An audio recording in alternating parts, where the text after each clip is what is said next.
You are listening to the Cattle Call podcast. This is the place where computer-aided design and drafting meets humor and practicality, with a touch of business acumen thrown in for fun.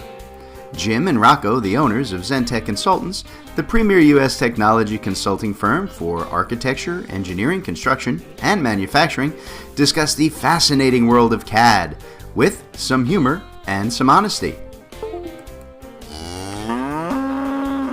The Cattle Call podcast. Hello, everybody, and welcome to another episode of the Cattle Call podcast, brought to you by Tech Consultants.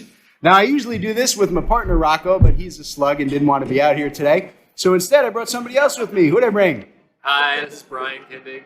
I am taking the place of the slug today. So I'm taking there over you the go. spot. Brian runs sales for our entire U.S. division. So, all right, folks, a very important thing that we do here on the Cattle Call, just to kind of get things going and make sure that you are all hating me. Let me introduce myself. I am Jim Coppinger. I am kind of your very loud, obnoxious host who looks a little bit like a geriatric Charlie Brown. That's me. So to get things going, I always like to torture my fellow constituents here with my favorite engineering joke of the week. All right, here we go, ladies and gentlemen. So here's your joke. Two structural engineers walk into a bar, which is really dumb because after the first one hit it, you think the second one would have ducked. There you go. Absolutely awful, and that's how we started.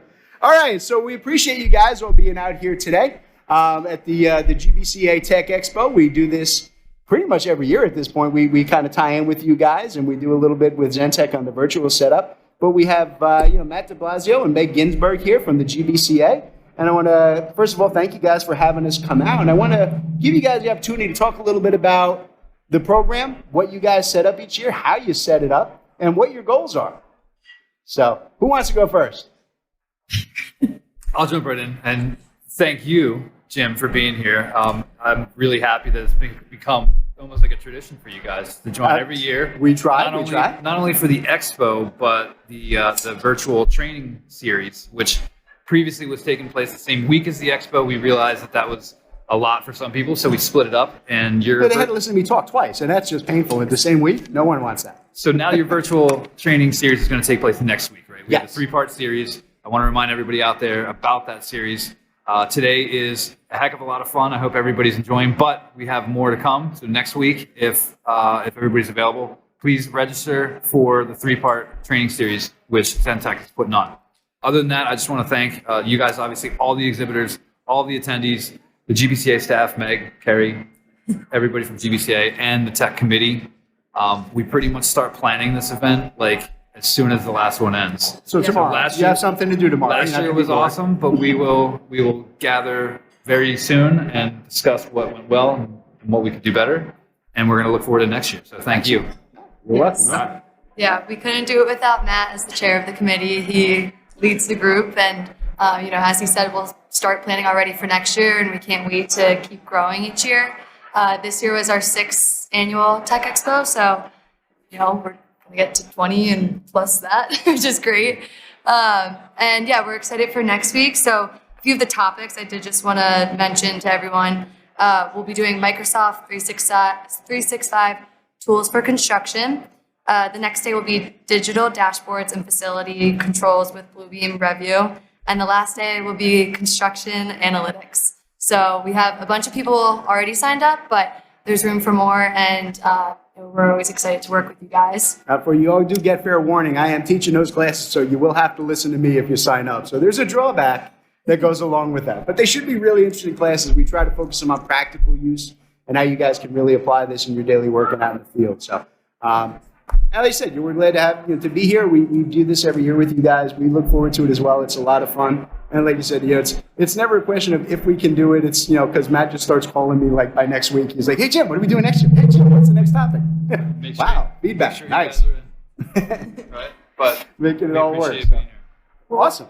What were some of your highlights of the day? Actually, I was pretty fascinated. I get to talk to a lot of the folks, the people who were here as attendees, more so.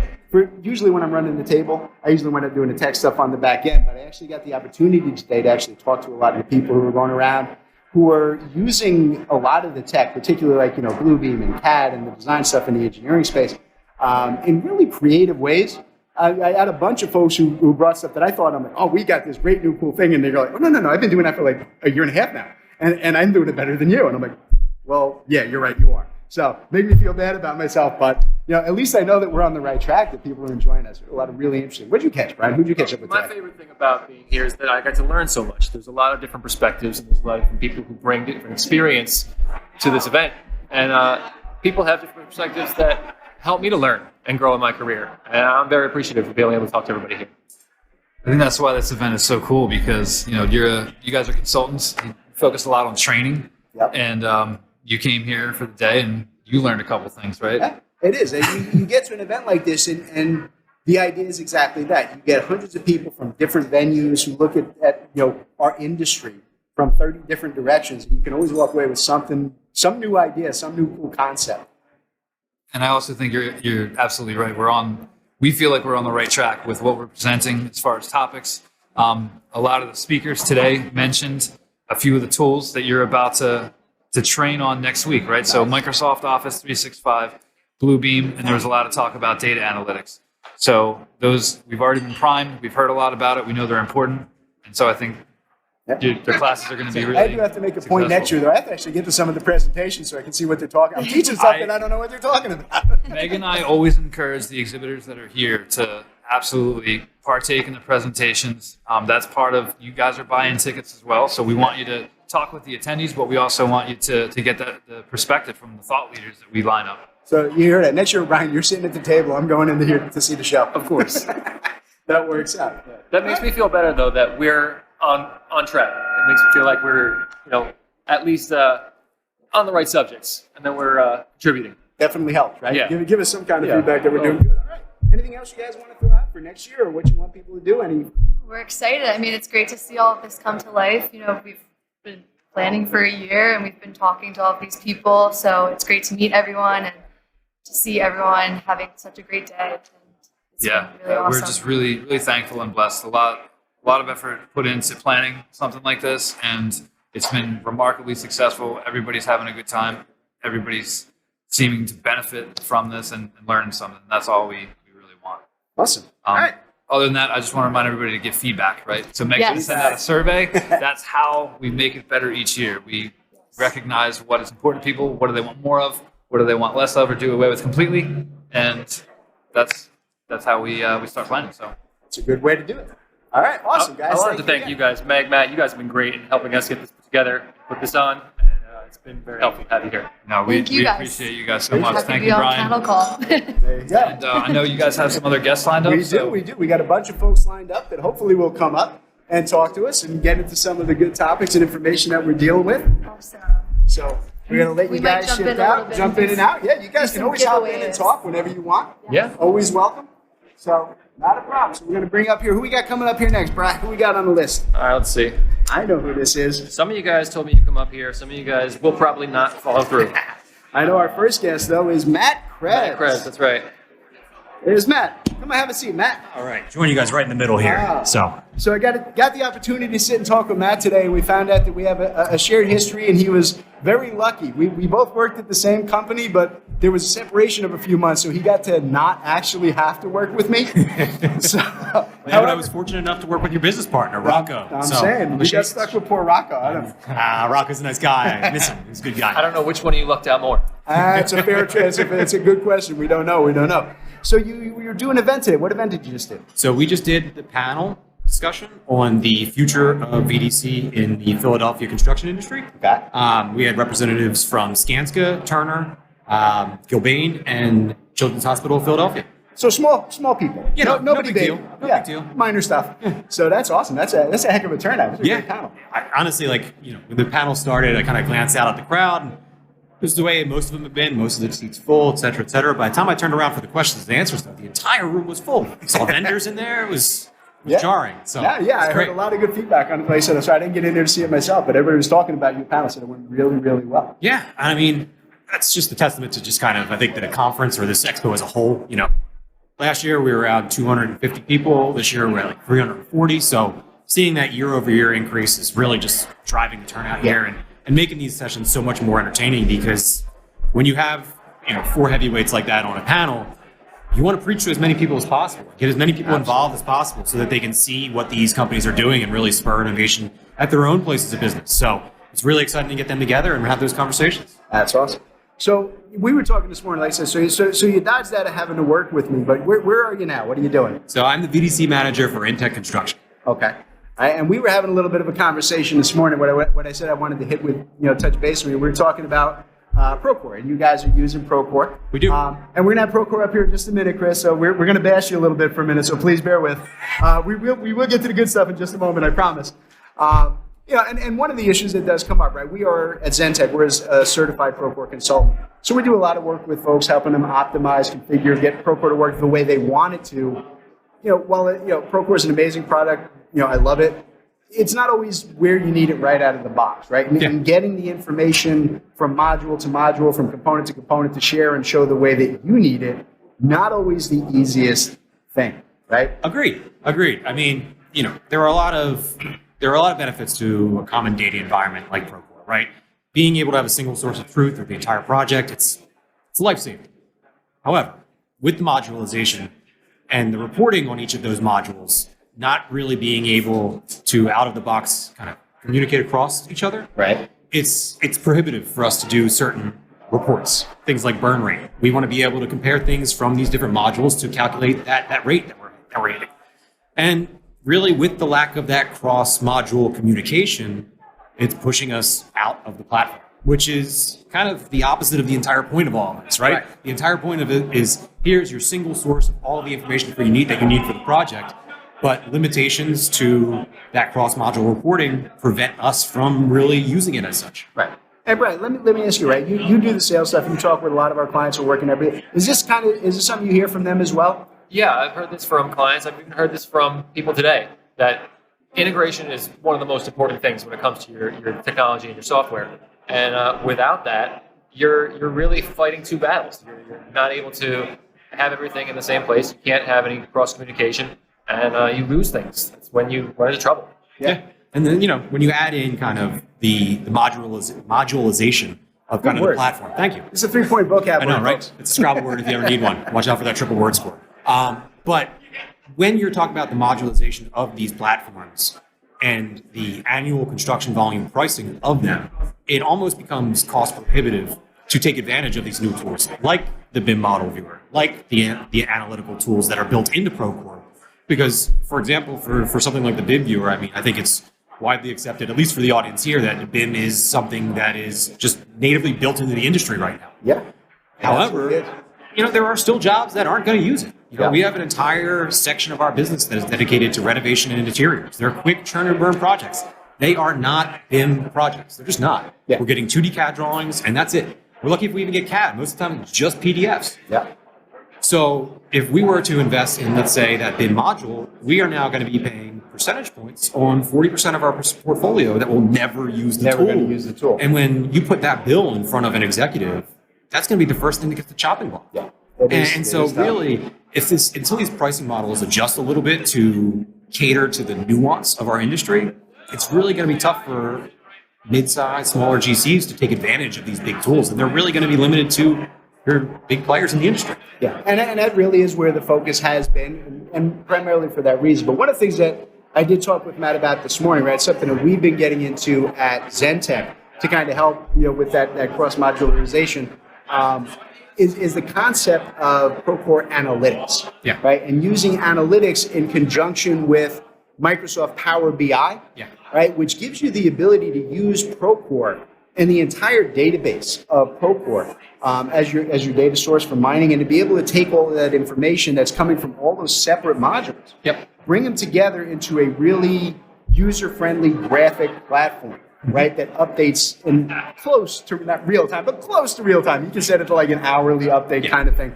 So it's very close to real time. And we've actually had a lot of success with those mid-size GCs who have really seen a lot of benefit out of that, because it gives their field personnel in particular graphics, right? It's not, I don't have to go through 30 different tabular reports and find my burn rate and find the discharge and what's my billings and how much do I have left over from this month's payout.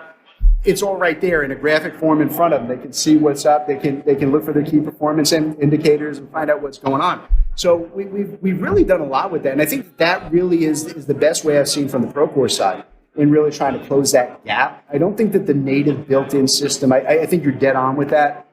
I think it needs help. It does. I mean, and it's in its infancy, right? So it's obviously going to grow and flex and kind of find a place in this industry. These tools always do, because Procore is that 800-pound gorilla in the room. Everybody's using it. Are. Autodesk across the hall is sponsoring our happy hour. They're, they are they're taking the a chunk. 8,000-pound gorilla. Yeah, in the right. room. They're on the design side, right? And they're Yeah. transitioning into the construction side and really trying to make a dent in that market share. But these standalone tools that you can interact with, solo databases, they're just more flexible, right? I mean, you talked about on the operations side of things, but even on the pre-construction side of things, doing something like an estimate comparison from, say, SD to DD to CD can really be communicated very clearly to an ownership group in something like Power BI, instead of looking through our traditional spreadsheets, right? Yep. Everybody's eyes glaze over after about 5 minutes of looking at a spreadsheet. And God help you if you try and present that to like an owner, right? If he's not outside the construction industry, you're working for someone who's like, hey, I'm building a hospital. He has no idea what those spreadsheets mean or what he's looking at. But if you could tabularize that data, put it into spreadsheet or graphs and bar graphs and pie graphs, and make it more of what they see on a daily basis, which is really financial reporting. Yep. You're gonna just hit home faster. You're gonna be communicating what you're doing so much faster. Yeah. I mean, we developed an estimate comparison dashboard for either 2 or 3 estimates that really allows us to communicate to an ownership group the deltas in between not only individual large systems like structure, MEP, facade, et cetera, but really into the sub area as well, looking at individual increases. So we could say that, hey, you added a floor, there's a big jump in structural steel. Here's this delta. There's a $1 million delta, and it's because, let's say we switch structural systems. It's going to be a big difference. And being able to communicate that clearly instead of just saying, here is what it was and here what it is now, it's just a better way to communicate. Yeah, and it is. And I think it's one of my favorite components in Procore, and like I said, that's what we were talking about. It just, I haven't found anything else. Chris is going to come up in a minute. We're going to talk a little bit about their new estimating module, which I think is really cool. I started playing with that a little bit. But I think in terms of construction management and business and financial operation, tying it into the Power BI through their analytics system, it's really nice. And one of the things I will give major props to Procore for doing is when you get the analytics module installed, it comes with like 400 pre-built setup. You can't just use them as they are, but they are a great starting point to take. I need that piece and this piece, and let's blend those together and come out with just a really great management system. Substitute a couple of fields, substitute a couple of fields across, and all of a sudden there you go. You have your canned report that's easily to reproduce. So, I mean, another big thing out of it is really getting away from those paper reports. That's the other thing, That's the whole point of these dashboards. But again, old school industry, construction, it's tough to break habits, right? Yep. Moving away from that kind of siloed 2D printed out approach and into something that's a little bit more tech friendly and adaptive, like these dashboards, is just, to me, it's a no-brainer. Yeah, no, I agree 100%. That's where we need to go. And I'll even throw in, in terms of a general concept, one of the things that really does have to happen, I think, with systems, the bigger systems like Procore, and it's a place that you saw, if you saw the early announcements at last year's AU, I'm sure they'll have good, is moving towards the idea of a centralized data model, where the software accesses the data, no matter what software it is, from a central location. And getting that built in long term, I think, is an area where Procore and Build and all the ACC tools need to focus. I think that's massive. Having all the data, the BIM data, the cost data, all in one spot, and whatever software you choose to use can access that data. I think that is where the future lies. Absolutely. I mean, it goes back. Even back in the day of CAD management, right? You're talking about standardization. And for all these tools to really operate at peak efficiency, you have to have a robust standard in place so that you know where those mappings go, right? Like this equals this. So you want to be able to make those connections across these platforms. And the only way to do that is really to look at how you store your data and make it consistent. Consistency. Without it, Power BI doesn't work. Procore reports don't work. Everything gets a lot more convoluted if you don't really hone in on that standard data entry process. Yeah. No, and I think long term, I think you get a resistance from the bigger companies sometimes simply because they're worried about their proprietaries. But I think that, I think Autodesk is getting a little bit better. They learned over the years, right? That, partnerships with like Esri, where it's like, hey, at one time where they were at each other's throats, and now they work hand in hand and they both make way more money now than they did fighting each other. And I think that's the answer long term for this kind of data warehousing and sharing. I mean, with that integration and that collaboration amongst those companies, if you really look at it, they're merging their user bases, right? They're basically saying, okay, use Autodesk products. Esri's now communicating with our Autodesk products. Go ahead and get Esri. It's a great product. Yeah. And people will do it because it means that it's less work for them at the end of it, right? They don't have to go through these manual efforts of aligning this data across multiple platforms that communicates everything. It kind of removes, I think, the plug to the resistance where it's like, well, this is the data brand we use, and we don't want to learn a new one, and we don't want to have to go there. Now it's like, dude, pick whatever you want. They work together, and you double your user base. It's the right way to go. It was actually something that we talked about in the session this afternoon. It was talking about picking those individual products to solve the challenges that a project presents, and really forming this cohesive technology ecosystem per project. Yeah. And with the way that products are being created these days, with people like Procore and ACC having this common data environment, people are creating the technology first, and immediately the second step is to build in the integration, because they know that all of their customers, regardless of their size, are going to want to interface with some other piece of technology. You can't work in this industry in one system. No. It can't happen. It's not possible. No.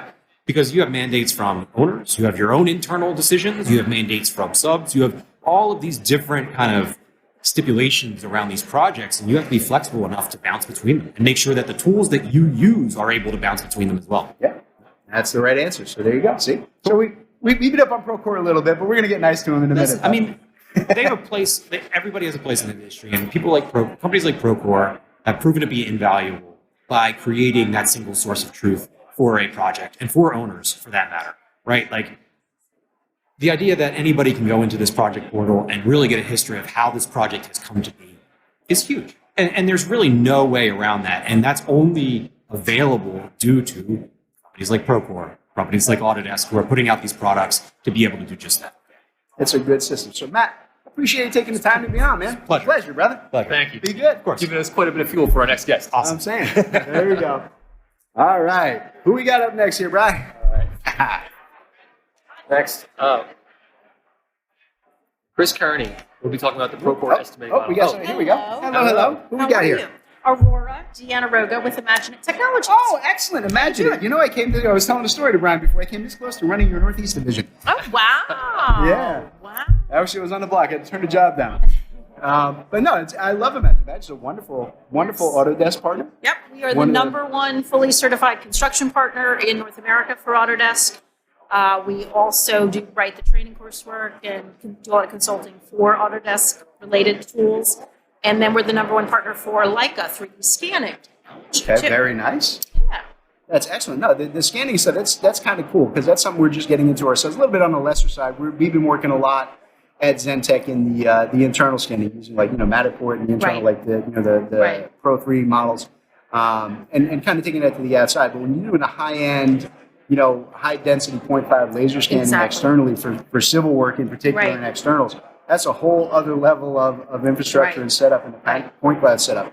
And Leica has various models for highest accuracy, fastest in the field, portable, walking around to-go models, models you can put up in ceilings in little obscure places. So there's a lot of different tools and hardware and software for Leica as well. It's nice stuff. And how long have you guys been partnered with Leica?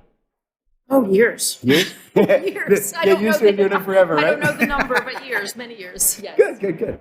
Yeah, and like I said, I know you guys also do quite a lot of work. Obviously you're also the number one Autodesk reseller, right? Yes, You exactly. do the Autodesk, all the Autodesk software. Exactly. Because we are Autodesk solutions providers at Zentech, so we don't compete in the sales stuff. We stay out of that space. We're not resellers. We work with people kind of developing their internal process, right? How to make it work better, more efficient, train, Exactly. And I know we have a lot of overlap in those two areas.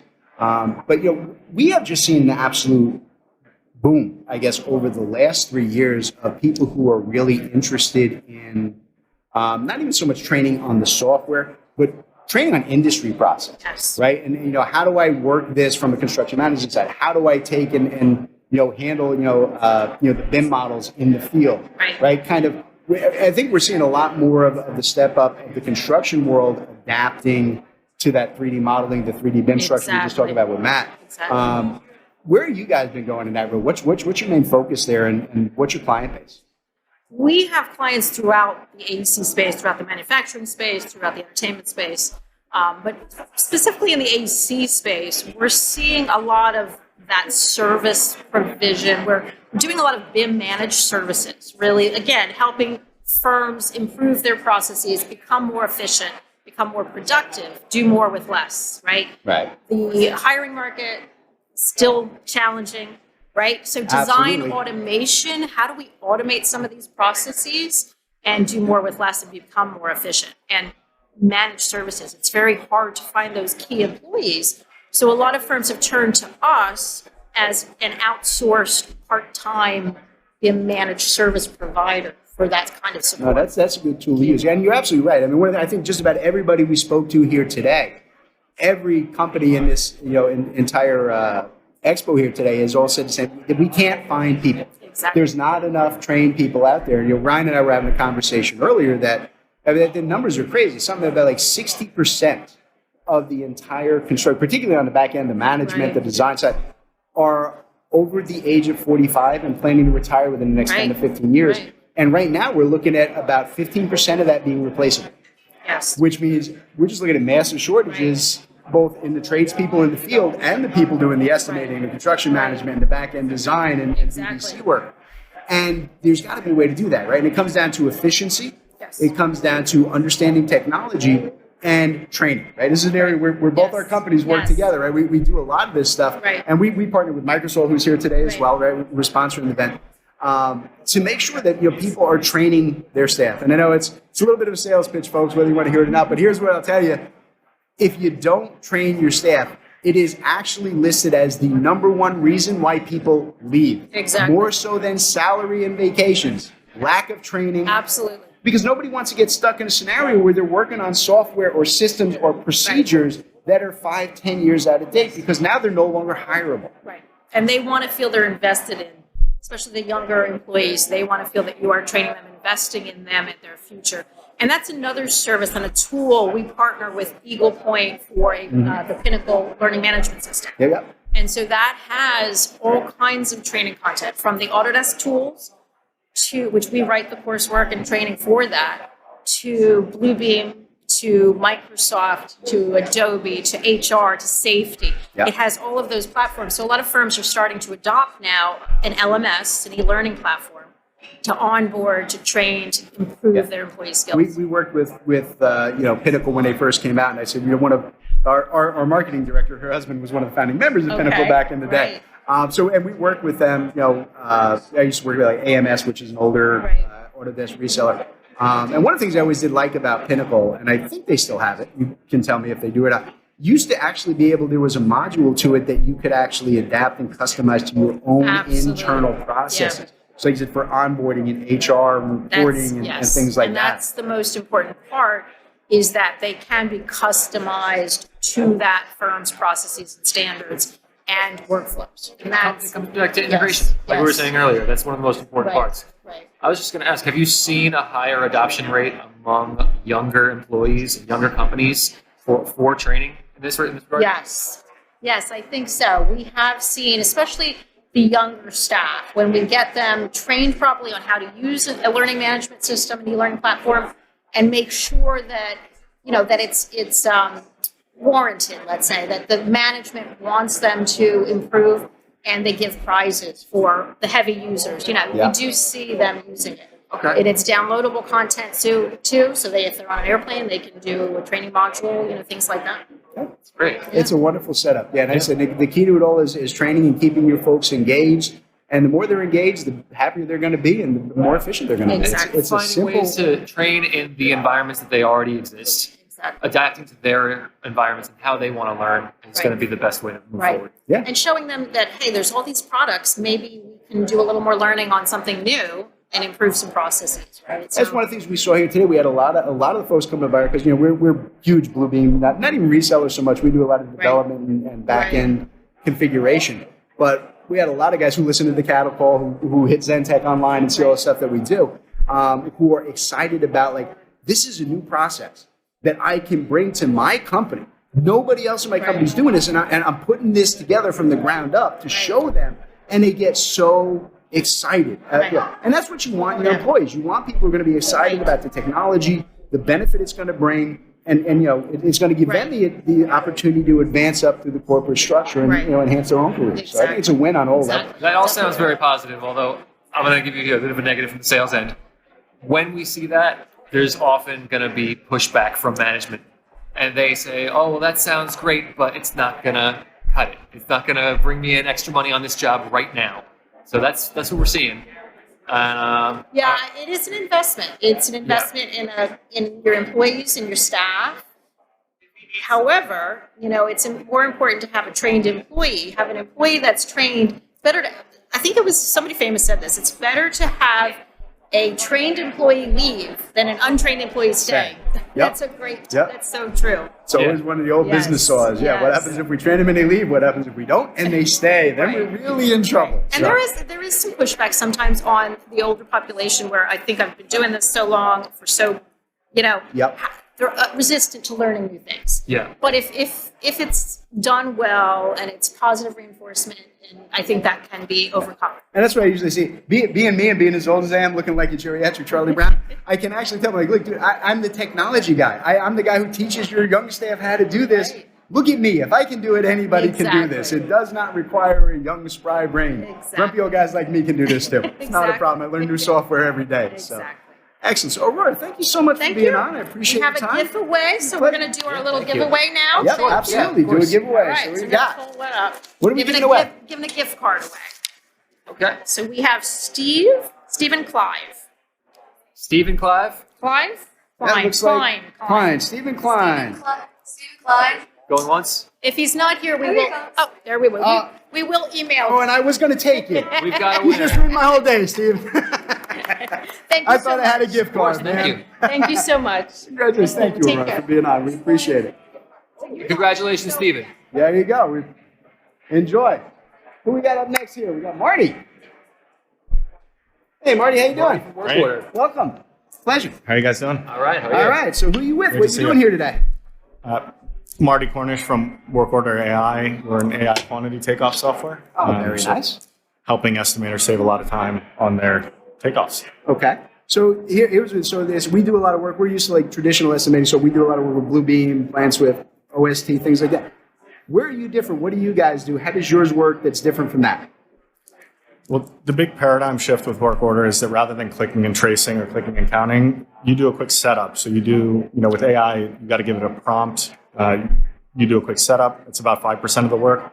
And then Work Order automatically detects, measures, and counts the objects you set up and the areas you set up. It's about 80% of the work that it does for you. And then you do about 15% of the work on the back end, editing, adjusting, correcting, classifying objects in the way that you want it. And so that you have full control over the data, you have full control over the takeoff with a lot more automation.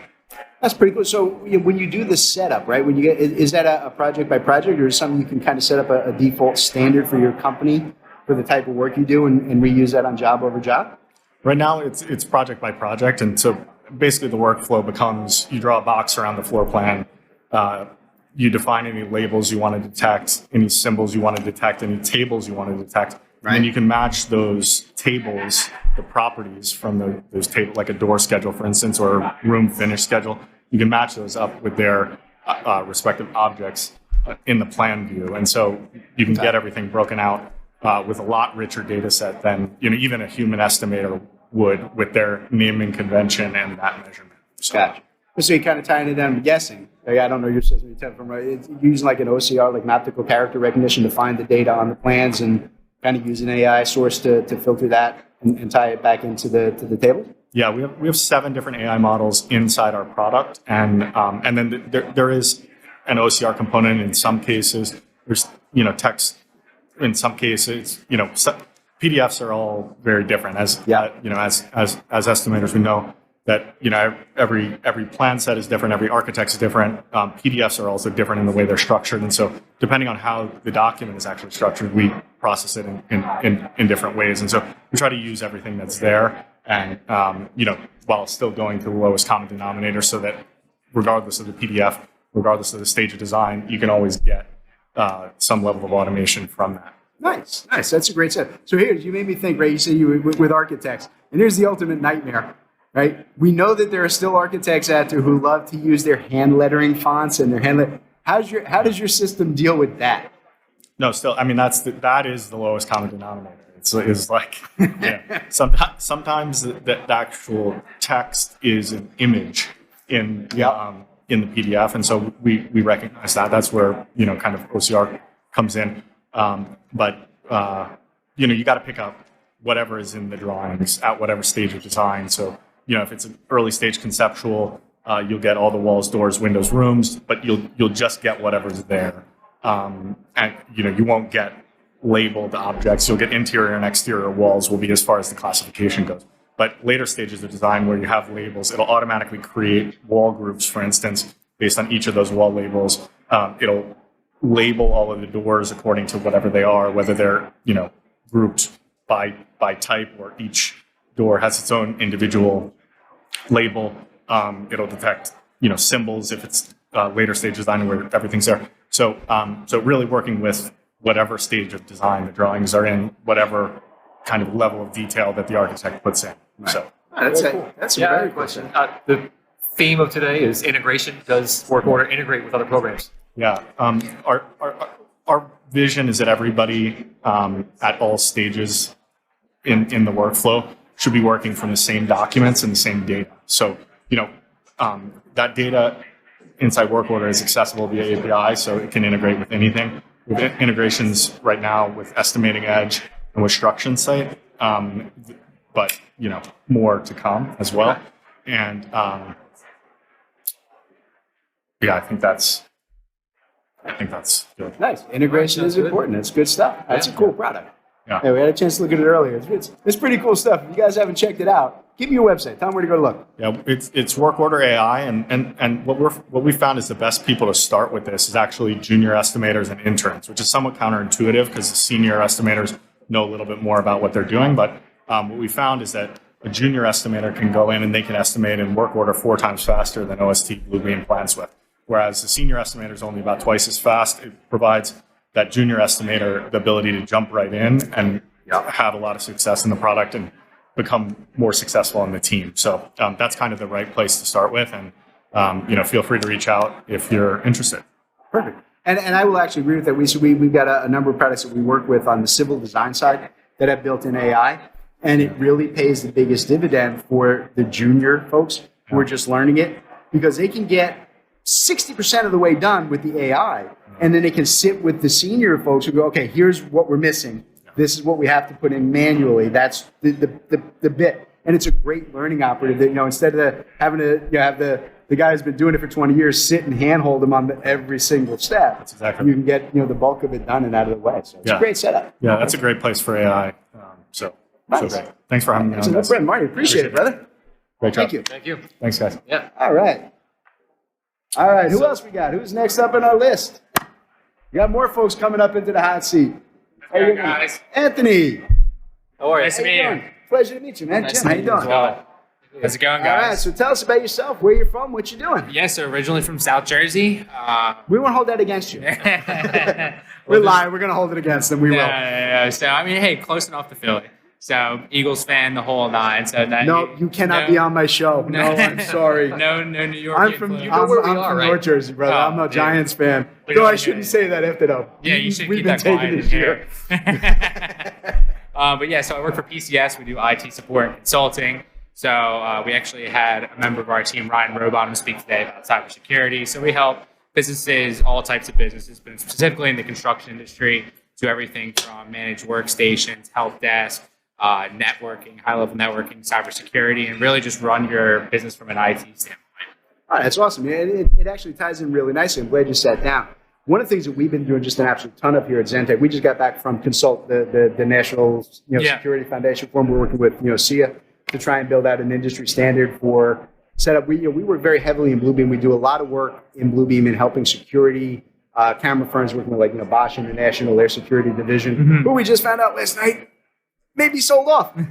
That's an interesting story that came out and hit the news yesterday. But we do a lot of work in that respect, right? And one of the things we can use Bluebeam when we tie with groups like yourselves. And I don't know what platform you guys are working in, or if you're just handling the back So end really, stuff. it's more on the hardware side, the software, because I mean, especially with the construction industry, it's so intricate, the softwares that you guys use. So we like to kind of just set you up for success. Those guys out in the field, everybody's got an iPad in their hands these days. Everybody's pulling files, pulling specs from their cloud, that wherever that sits. So we really like to manage that side of things, and then we work with companies, consultant companies like Jay Schneider's companies, to set them up with the proper softwares for the business. Yeah. And that's brilliant. It's necessity, right? And like one of the things we were doing is building these digital dashboard structures, right? Where people can use the plans, they can use the 3D models like the Matterport scans and Bluebeam plans, CAD drawings, BIM models, where we can integrate through the back end. We can have it tied directly. Hey, here's the camera in the 3D space. Click on it. Yeah. Here's the live feed. Oh, there's that module. There's that server that you guys put in. Click on it. Here's when it was ordered. Here's the parts. Here's the components. Here's when it was last updated. So that kind of concept, we have been just seeing an absolute burst over the last 2 years, in particular security and life safety, as like the huge industries that are just going gangbusters. You guys, I mean, obviously, right? You guys are growing and doing the same stuff. Certainly, yeah. We've been, growing like crazy. Our industry in specific, it's been insane, the growth over the past 5 years. But construction, you guys hold so much valuable data and really important data, whether it comes from everything you were just talking about, that sometimes it kind of gets forgotten how sensitive that data is, and keeping that secure. It kind of gets put on the back burner, especially because your guys' industry moves so fast. That we're kind of here to kind of pull the reins back almost, make sure everybody's doing things properly, having MFA, having the right cybersecurity measures to keep all your data safe, and as Ryan spoke about today, all of your company's information safe, because whether it's your HR data, your accounting data, how you go about your bidding processes, kind of that legacy knowledge. It's all really important to keep close to your chest. Yeah. And it is. And when you start moving in this industry, we do a lot of crossover into the government space and the biopharm. And you start working in those spaces, their security requirements for anything you're doing, it's insane. It's just nuts. God help you got to work with the Department of Defense. We have a few companies that we work with that work with the Department of Defense, and seeing the laundry list of things that they're asking for is insane. No, it is. We worked with a lot of the different ones that we were working in document management and vault and things like that to try and get them up and rolling, and keeping the data integrity and tracking every version, every change, every iteration, testing every upgrade point, making sure that you got 7 levels of fail safe in case something goes down, and backups, air gap backups, and not having a really skilled hardware group to come in and help you set that up and square that away. I did it, and wound up actually hiring people. I'm like, dude, I can't do it. I'm a software guy. This goes beyond what I can do. And hey, we feel the same way about what you guys do as well, because we want nothing to do with the software side of things, because that gets so complex. I mean, we talk about it at PCS all the time. Technology changes daily. It's something that again, we say this, that if you're out of technology for 3 months, you now become a dinosaur. So especially you're trying to keep up with everything, it's almost impossible unless you try to focus yourself in one sector of the industry. It is crazy, and that's it. So we partner with hardware folks. We got companies like yours. We just stay completely out of the space. We know where we're going to be dangerous and where we shouldn't be. Certainly. So actually, make sure you have a point, right? Leave us your card and everything, because we always want to make sure we got good connections. I certainly will, and I know you guys were here. I'll give you guys one, but I know you guys are all over the country, and we're constantly growing. We have offices, all across the country, and just opened an office up in Florida. So slowly growing the space, growing our company. So it's been really fun. Anything we can do to help, we're always looking to partner up. That's one of the great things about hitting an event like this one at the GBC. You always find folks who you didn't know you needed until you get talked to. You go, I need that guy. And we're in the construction industry, like I said, software is king, but we're kind of the redheaded stepchild to keep you guys up and running, or the industry up and running. So hopefully we can help. Yeah, best software in the world. Don't do anything without hardware to run it. That's correct. That's correct. Awesome, guys. Well, All I right, Anthony, appreciate thank it. you, sir. Appreciate you stopping by, man. Good It was a talking to you pleasure. guys as well. Awesome. All right, who else we got? Who's up next? We got Chris. Let's grab Chris. We haven't got Chris up here, so we're going to grab him up here from Procore. Okay. I don't think he's listening to me. Hey, Chris, come on up. No problem. Chris will be up in a minute. So in terms, Brian, of getting out here and doing the event, right? This is your second one. You were here with me last year. Yeah, it's your last year. What'd you see in terms of growth, changes, benefits this year that kind of stood out to you? Well, everybody seems more on board to adopt new things. It's only been a year, but from what I can tell, people are curious. They're excited. They want to see more, and they're happy to come to an event like this where they can experience more and hear about the new things going on. Yeah, and I think actually you're getting post-COVID and everything and moving back into normal. Yeah. Last year we saw there was a lot of folks here looking for jobs, people who were students who were, I'm looking for anything I could do. And this year people are like, hey, we're working, we're busy, we need more functionality. What can you do to help us out? And that's why we have Chris up here. Chris Kearney, right? Kearney or Kearney? Kearney. Got it right the first time. So, all right, Chris is with Procore. And I had the opportunity to meet and talk with Chris last year when I was here. We had a good conversation. And Zentech, we are certified Procore consultants. We do a lot of work with you guys. I know we beat you up a little bit at the beginning of the show. I'm not looking to beat anybody. I love Procore. It is a great system. It like I said, it is. There's a reason it's the 800-pound gorilla because you're the best at what you do here. And it's a fantastic system. And in particular, I wanted to give you, if you want to take a minute to take a feedback to what we shot you at a little bit. If you want to do that, feel free. But really, what I did want to talk to you about today is you guys just dropped, which to me was fantastic. And I just have like two of my guys, my techs, working on it now. Is the new the built-in estimating module for Procore, right? That at least on the surface, I haven't delved that deep into it myself, and I know you haven't either. You said this morning it's good enough to be dangerous. Good enough to be dangerous. I do the same thing. I can get it far enough to break something. Yeah. But yeah, I was looking at it, and it seems to have all the same core functionality as Bluebeam and OST and PlanSwift, and what you see inside of ACC and so on. And it's kind of a new thing. So what do you tell folks about it? How it works? What the concept is? How do they get it? Yeah. I mean, I would say, you're right on point with wanting to make sure we're building out functionality, right, that others are used to at this point. I'm sure, as you know, we acquired Esticom 3 years ago. And a big part of that acquisition was not only to, bring some great people on, but also to nurture the functionality that was already within the platform, right? Not only nurture, but also iterate off of it. And I think that's been something that's been a big focus over the course of the last couple of years, is to make sure that functionality is compatible with our platform, but then also we have the ability to kind of build off and iterate off of it. And I think that's been a successful part of kind of what we've built out. It's connected to multiple different tools within the platform now, and I think overall that's the theme, is that it's now in the platform, right? Yeah. And I heard you guys talk a little bit about that earlier with a few other folks, is having something as a one-stop shop all in one place, where this data can live and be actioned and weaponized, right? Yeah. I think I heard you talk a little bit about the analytics tool before, right? Which was, I was pumping my fist in the background. But I would say that's probably the biggest theme, is bringing it into the fold, bringing it into the platform, and making it a part of that one-stop shop. Yeah, and I think it's vital, particularly when you're dealing with an estimating system. It's one thing to work it in the office, right? Where the estimator lives. I get it. Right. But the reality is, at some point, you got to take this data out into the field. You got to field verify. You got to, get out there and be able to work it from the construction trailer and bring it back in. And I think when you have this kind of an integration, right, that it works out really, really nicely in that respect. And I guess the question, maybe maybe you don't know, but have you guys integrated the estimating platform into the mobile app at this point? Because now a lot of the folks we have working with Procore in the field are doing it through on their phones, through the mobile app.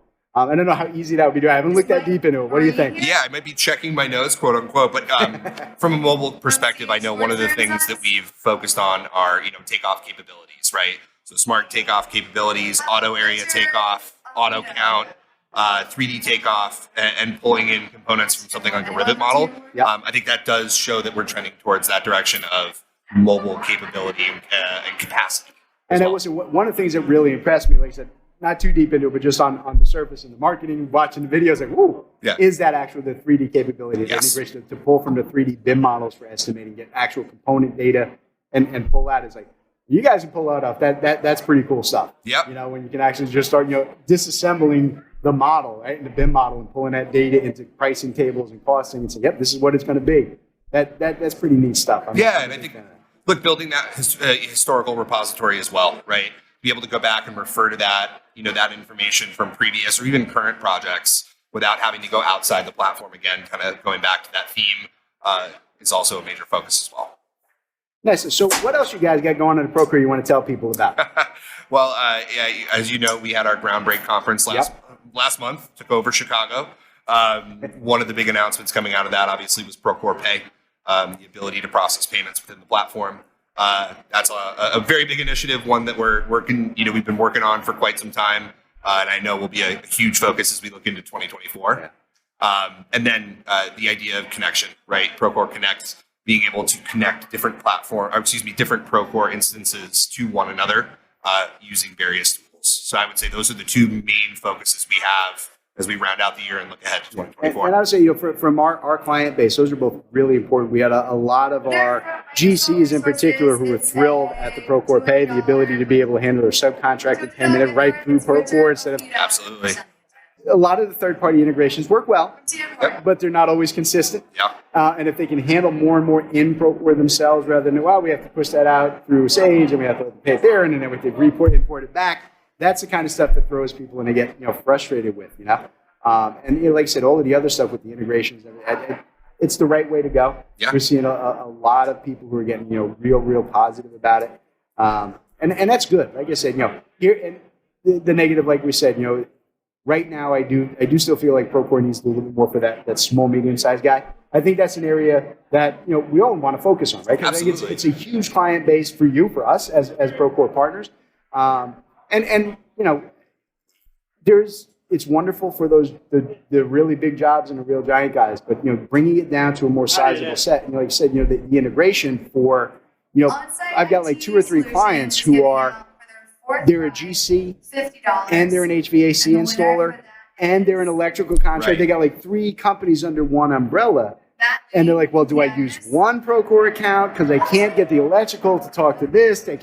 And that new setup where you can get them to talk to each other, I think that's a huge step in the right direction for those medium-sized guys. Yeah, and it's something we're really excited about as well. And I know internally, not to go too much into depth, but a big focus, is looking ahead at what our product strategy is over the next 3 years. And I'm excited that we are taking a step back and looking at what our existing functionality is and how does that apply across our customer base. To your point, I think we have over 12,000 customers now. Don't quote me, but it's a really exciting challenge to be able to apply some of the product development focus that we have across that entire customer base. Yeah, it's good stuff. Like I said, we're partners. We work with Procore every day. Yeah. We love it. It's good stuff. And like I said, as guys playing on the same team, right? Yeah, we absolutely. take it in stride when we give each other a little poke. Say, look, We got to let's keep focus each other on these things. Keep exactly each other honest. right. We got to keep each other pushing forward, and we always look forward to the challenge. Excellent, Chris. Thank you so much. Thank brother. I you. appreciate Yeah, it. hey, this is I my know it puts first you on the spot. first podcast. I really enjoyed it. Hopefully not be the last. I hope we didn't scare you. I hope I did pretty well. You did just fine, sir. All right. Wonderful. Thank you. Thank you, Appreciate guys. it. Appreciate it. All right. Who else wants to come on up and talk? All right. We got more folks. Who we got coming up next here? We got Anna. Come on in. Have a seat, Anna. It's going well. Can you hear us out there? Yeah, All absolutely. right. Awesome. So Anna, who are you? What are you with? What are you doing? I am Anna. I'm the CEO of Trade. Oh, Trade is excellent. a construction payroll platform that offers workers same-day pay. Okay. Yeah. All right. Same day pay? Same-day pay. You're not getting same day pay. Stop. Okay. We can't have her on. Brian's already getting ideas. No. You're like, I pay you at all. Exactly. What do I got to do to get paid today? You go work with that. So how does that work? Yeah, so we basically have developed our payroll technology to allow for 2 types of payments. So you can get your weekly direct deposit or your bi-weekly direct deposit. And then on top of that, we offer the flexibility of instant cash out if a worker is in a bind and needs their money sooner. So it's providing liquidity to an underserved demographic. Absolutely, and literally in the construction industry, that's pretty often the case. Right? You got a lot absolutely. of tradespeople who sometimes don't always have the the reliable, steady income stream, and they got the bills and the tight setup. And what we're seeing right now is a pretty staggering labor shortage in the industry, right? For every 7 construction workers that leave the industry, 1 new person is exiting a trade school and entering the workforce. And so there's this massive shift that's happening, and workers are leaving the industry to pursue jobs in the gig economy, like driving for Uber. Yeah. Why? Because they're offering instant pay. Yes, I don't need to be a pipe fitter anymore. I want to drive for Uber. That's a better choice. Yeah. But yeah. Short-sighted, but it is often If I'm true. going to get paid today, then yeah, maybe. Maybe it is. Exactly. Right. People like to eat. Yeah. It's a thing. People are starting to prioritize the flexibility of time and pay over a long-term career in something like the trades. And so when we wanted to rethink payroll and how traditional payroll is run, we thought, how can we better incentivize workers and keep them retained to their jobs? And that was tied with same-day pay. Right. So when you're working with same-day pay, I mean, so say that, I got Brian who I'm paying, way too much. But, I pay him like every 2 weeks. So is it something that with your app that he can go in and change? Is it something he's got to have set up on a recurring basis? Or can he just say, hey, look, just this week, I want money tomorrow because, the water pump in my car blew up, Brian. Don't remind me. Sorry, dude. It did happen to him yesterday. Yeah, no, I Too imagine. soon. Too soon. Yeah. Sorry. So it's all configurable, really. Like we built a platform that is catered to the business owner. So the subcontractor or the general contractor will basically set up their settings to say, I want to enable same-day pay or I don't want to enable same-day pay. Okay. And they can toggle it on and off depending on the season, time of year, how projects are moving, liquidity. Baseline, we still offer payroll once a week, bi-weekly, monthly, ad hoc, right? But like the other kind of operations of the platform, offering same-day pay is all something we can configure. Okay, and that can be configured on a per employee basis? Exactly. Oh, that's awesome. Wow. Yeah. Nope, we're not putting it in. You're not getting paid tomorrow. It's not happening, dude. Yeah.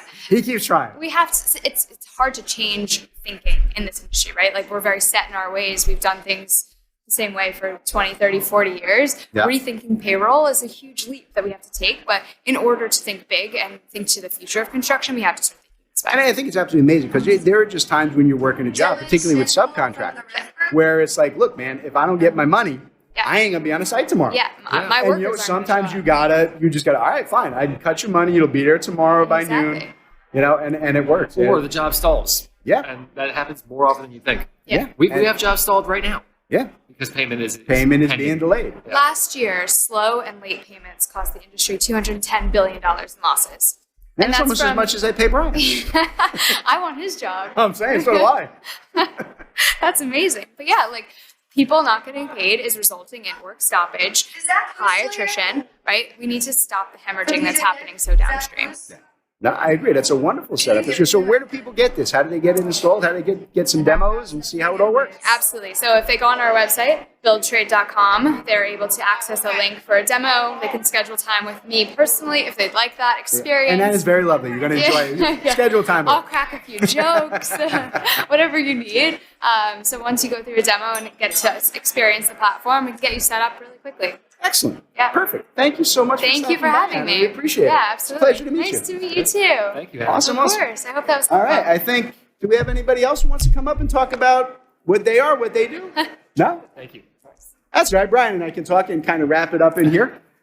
All right. So we got the update. And again, if you all want to pop up while we're talking, feel free. I did take down a few more names. I'm not going to announce them, but those of you who spoke to me know who you are. If you'd like to come up and You speak, know who you are. We're looking at you. if you'd like to come up and speak, please do so. So, but I think this went really well. Like I said, it was a really good event today, and I think that the podcast is great.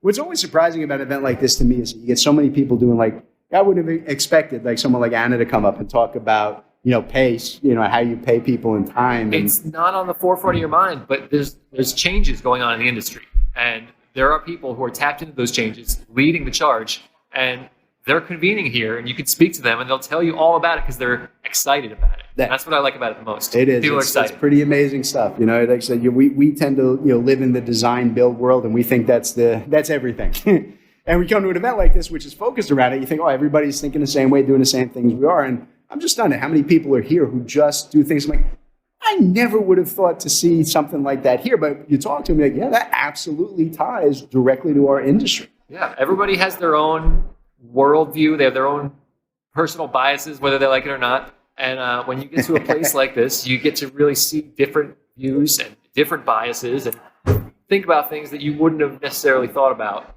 without having that outside influence. Absolutely. It works out real well. All right. So it doesn't look like anybody else wants to come up and be our victims.